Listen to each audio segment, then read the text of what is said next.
Hello friends, welcome to Akulmek Live. I'm Kanchan Verma. And today we are taking you to another wonderful city of the world. But before that, I would like to remind you there's a free gift available only for you.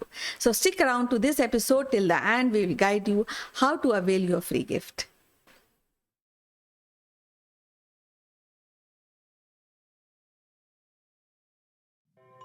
Welcome to the show, friends. I will be taking you again to a wonderful city today. And we have a special guest today, Mr. Sitesh Srivastav, who will be taking us to a wonderful city. And a hint for you, it is a city of mosque. And lately it has also been popular as a city of library. So welcome to the show, Sitesh. How are you doing today?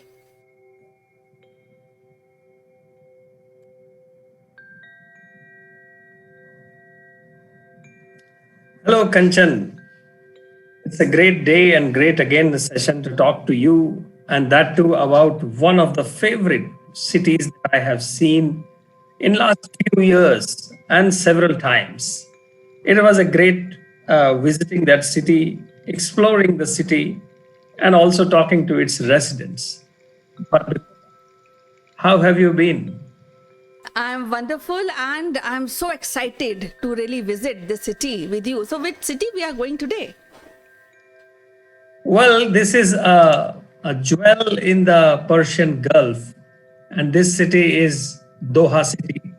And Doha is the capital of Qatar and one of the most rich cities in the world, probably most rich country in the world, Qatar's capital, and it has got a very interesting part in the Gulf region, and that's what I would like to talk about.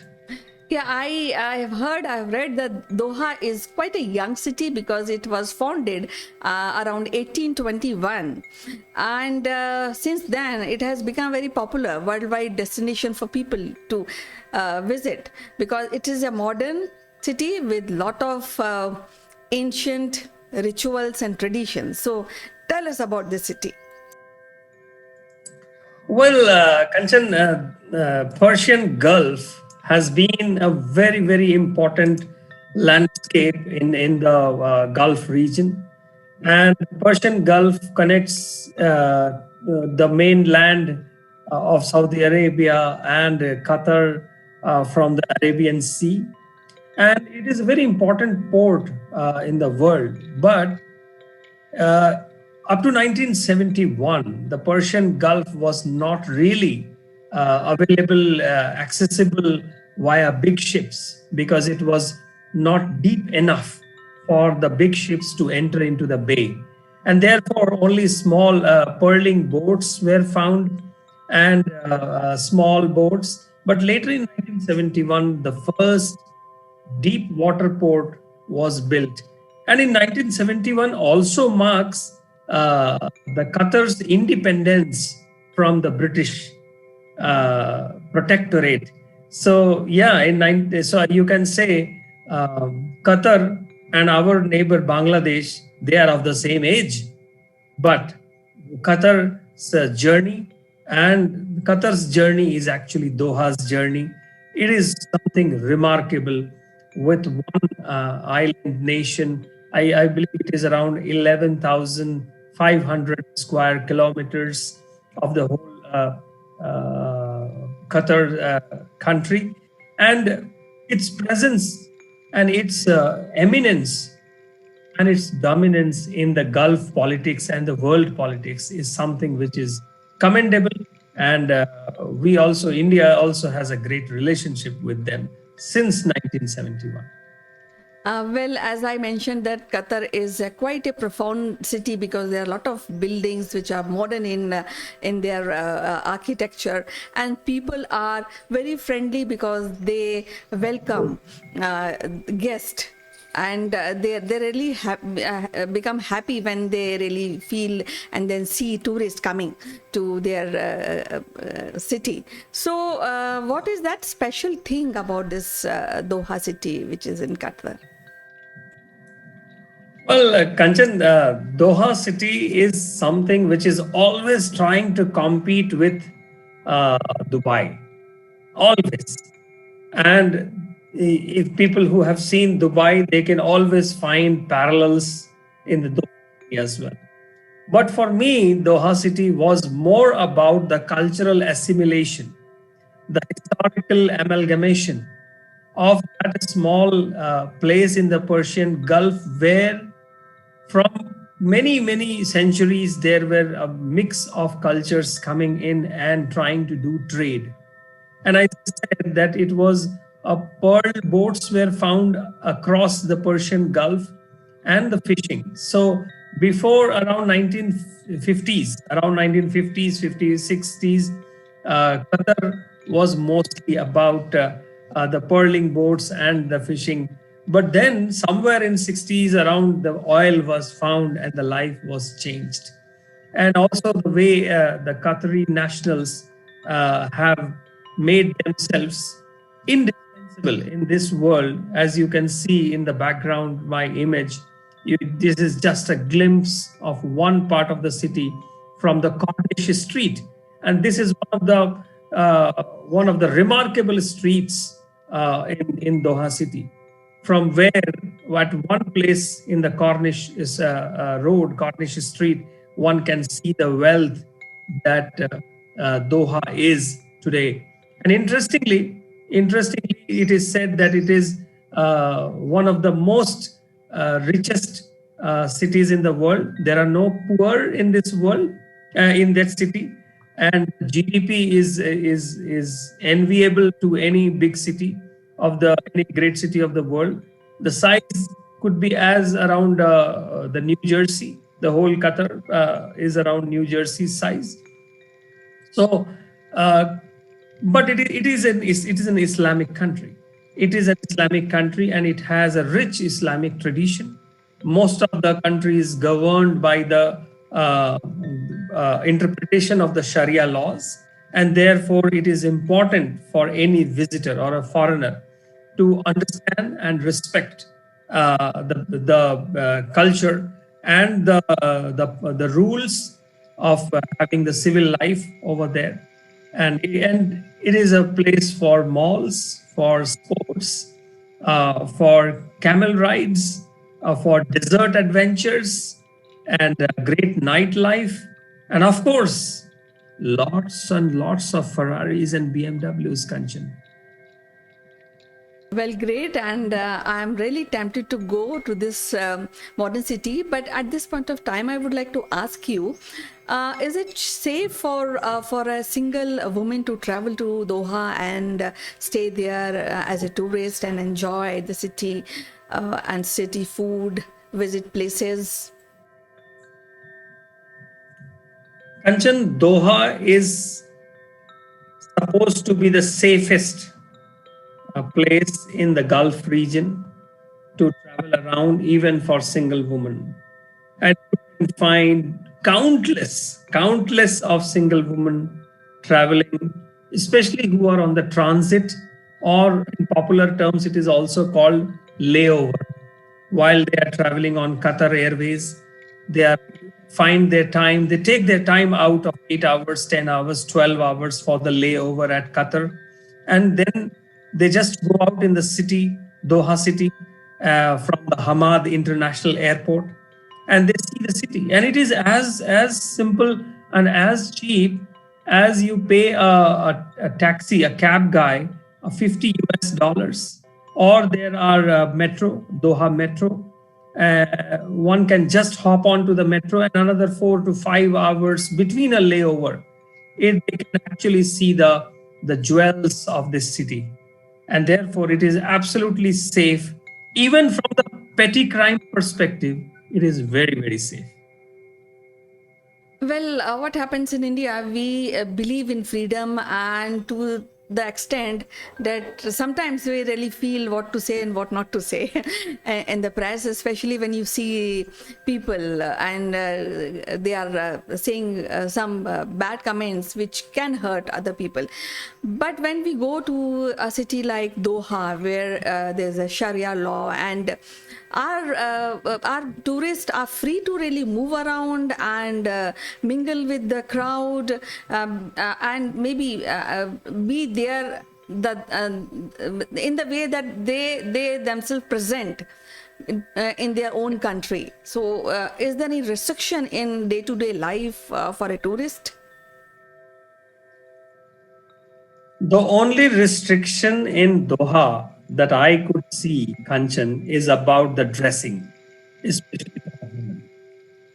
And that is something which is being politely told. At some place, I even saw that while you are in Doha, you are one of us. While you are in Qatar, you are one of us. So, yes, we have to respect the culture and we have to roam around and we have to visit. And it is like any other tourist place on this planet. Nowhere it is free.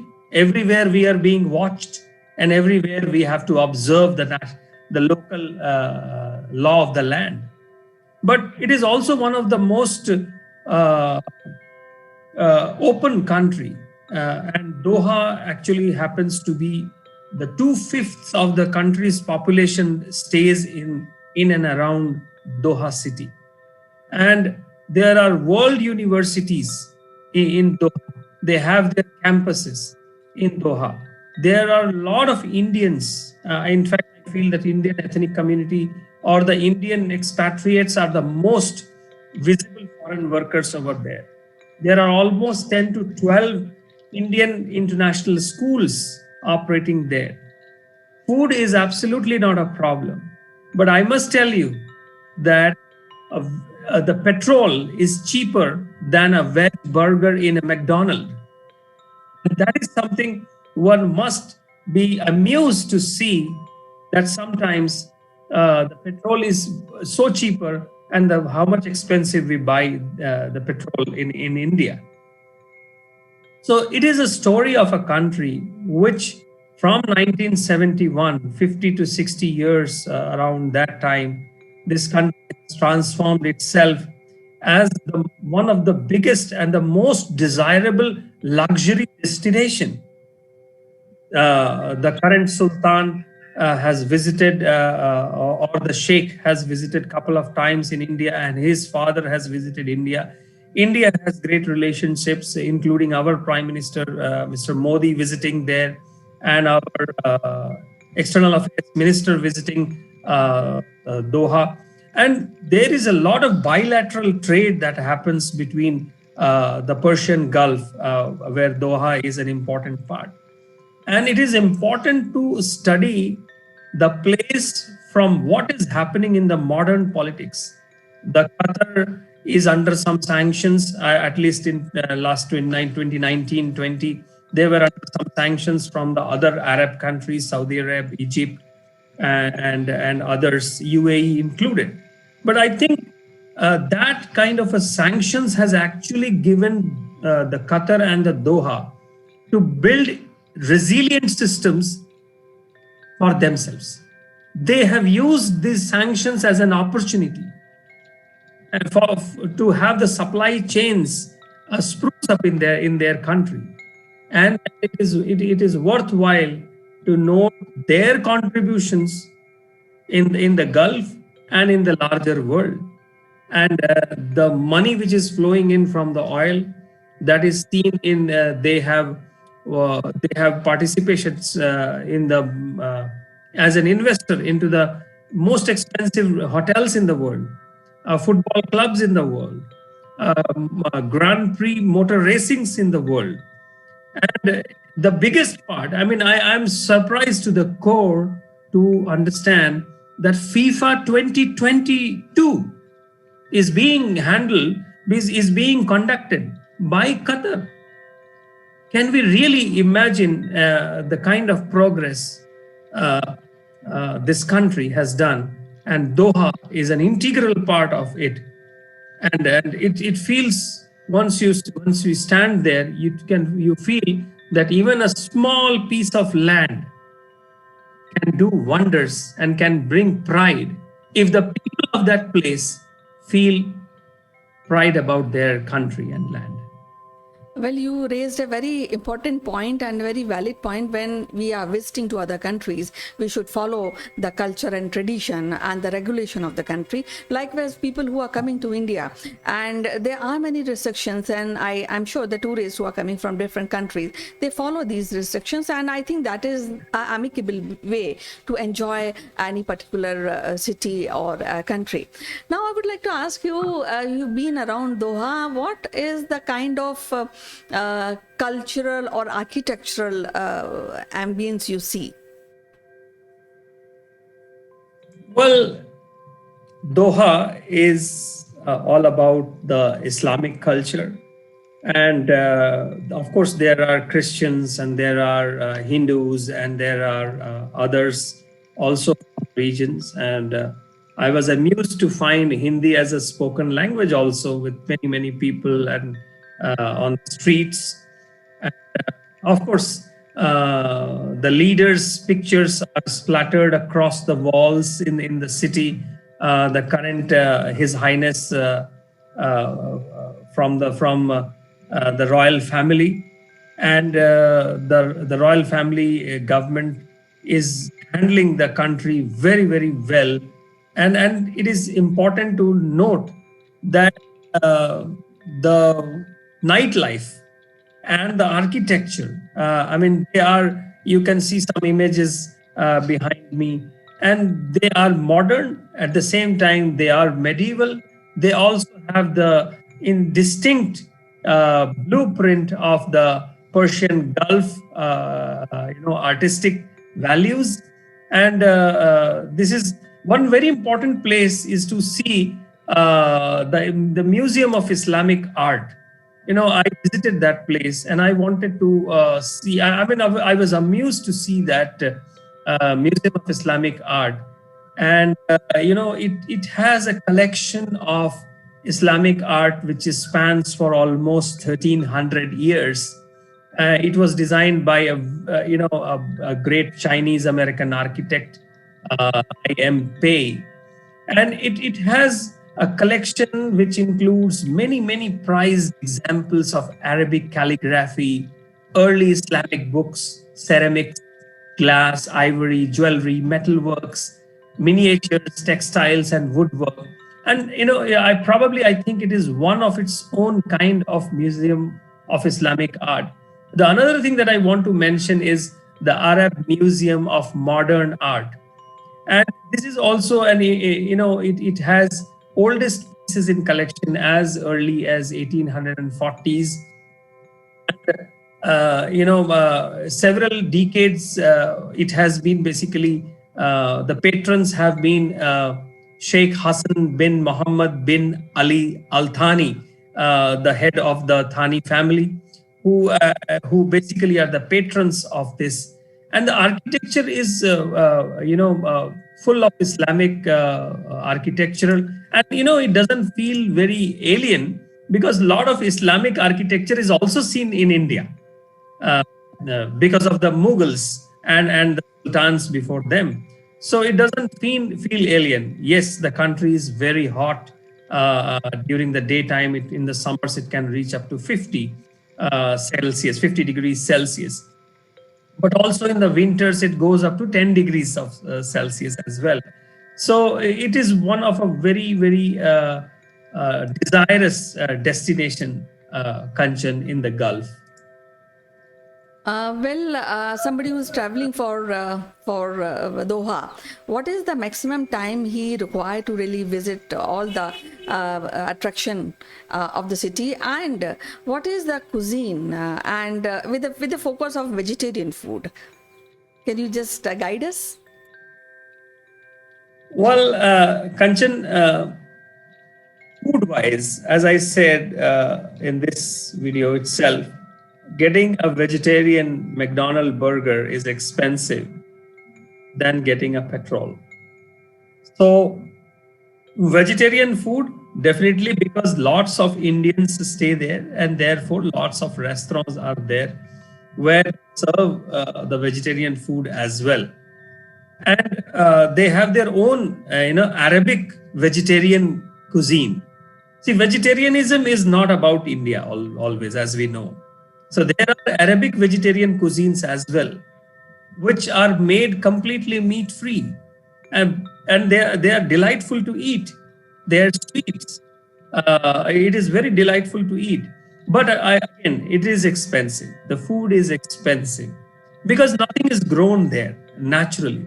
They all have to be imported. So food is definitely available.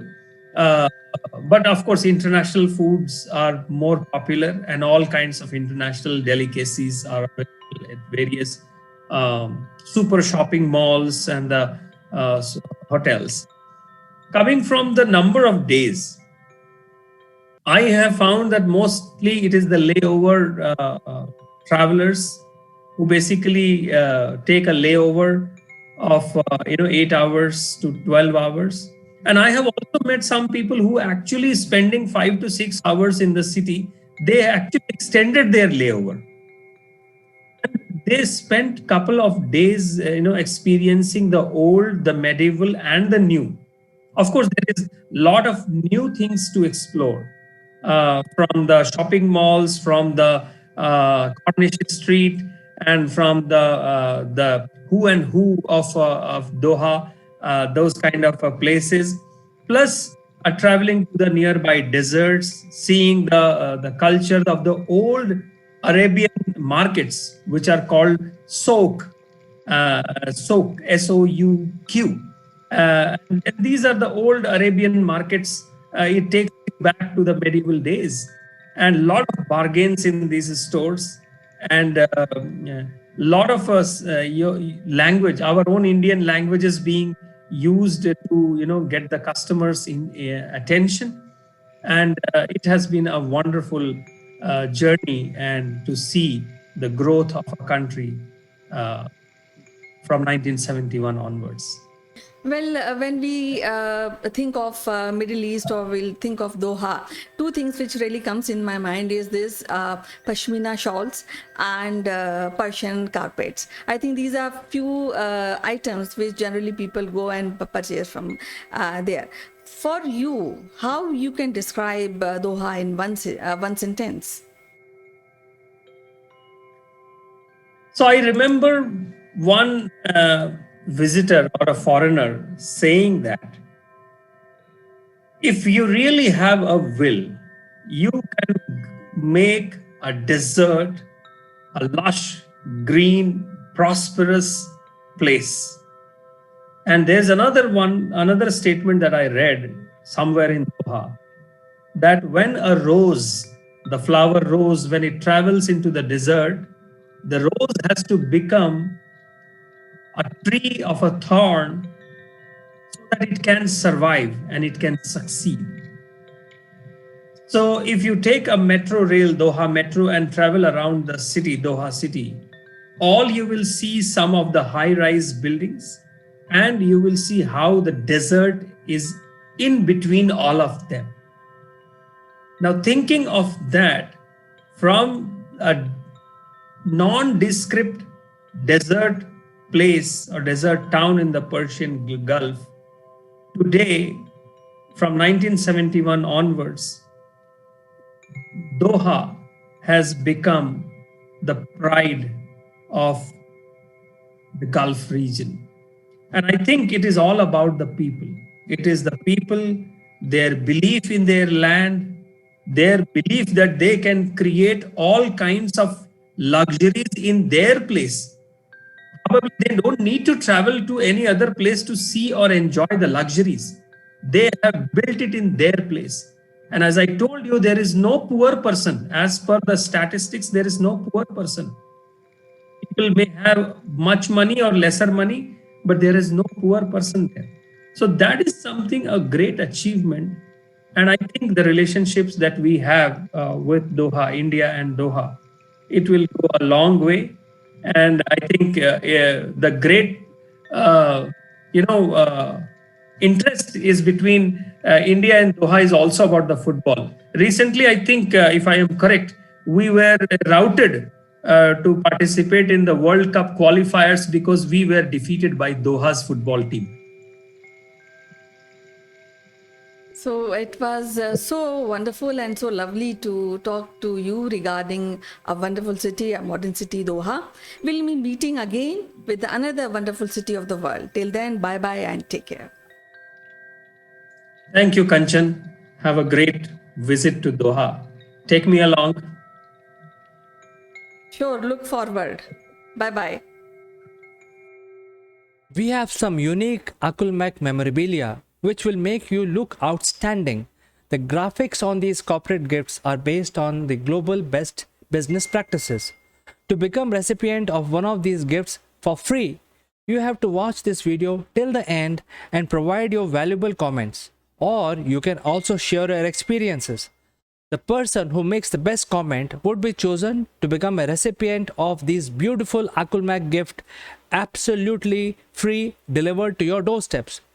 The winner would also get a chance to be invited live as a distinguished panelist during our next video. What are you waiting for, friends? Please subscribe Akulmek and smash that like.